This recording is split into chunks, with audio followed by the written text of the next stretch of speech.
police with respect to the rally. He does not understand why his rally was disrupted. Let's move on now. And the Media Council of Kenya has reacted with shock and anger to the attack by 7 armed administration police officers on Standard Journalist Isaiah Gwengi in Siaya County. The reporter was beaten for 5 hours inside a dingy police cell in a painful revenge over his investigative articles on human rights abuse by the police. During the ordeal, Gwengi was stripped naked and taunted on why he was fighting the government using a mere pen. Siaya Gwengi and human rights activist Rogers Ocheng at Usenge police post Thursday morning after they were released by police. It's an ordeal they will never forget.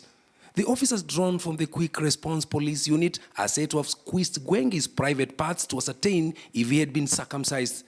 They kicked him in the stomach and whacked him on the face as he protested. There are stories that I've been doing about them because there have been complaints about harassment, extortion, and even torture, which we have evidences.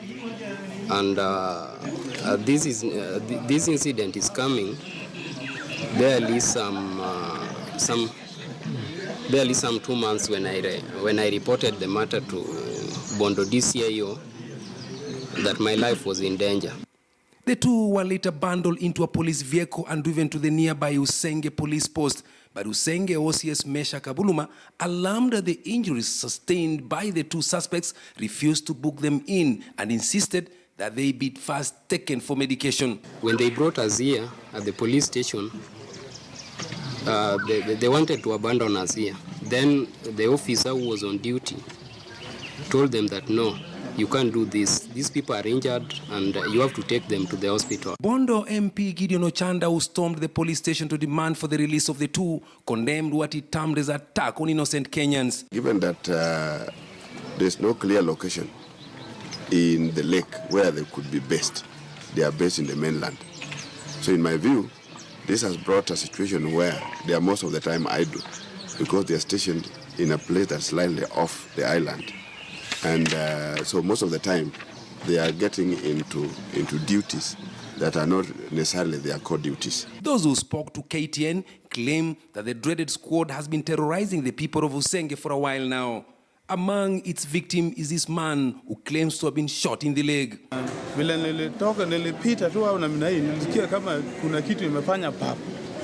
Alikuwa anafikiria ni fimbo. Nikifika huko mbele nimepata kama sio fimbo, ilikuwa rubber bullet. Attempts to seek comments from the QRP commander, Inspector Ben Ongoro, were thwarted by the heavily armed officers who barred us from entering the heavily guarded post. The Media Council and the Kenya Union of Journalists is now calling for the immediate arrest of the officers responsible. We have said that this is unacceptable. We want to see that the people responsible, the administration police officers attached to the QRP unit,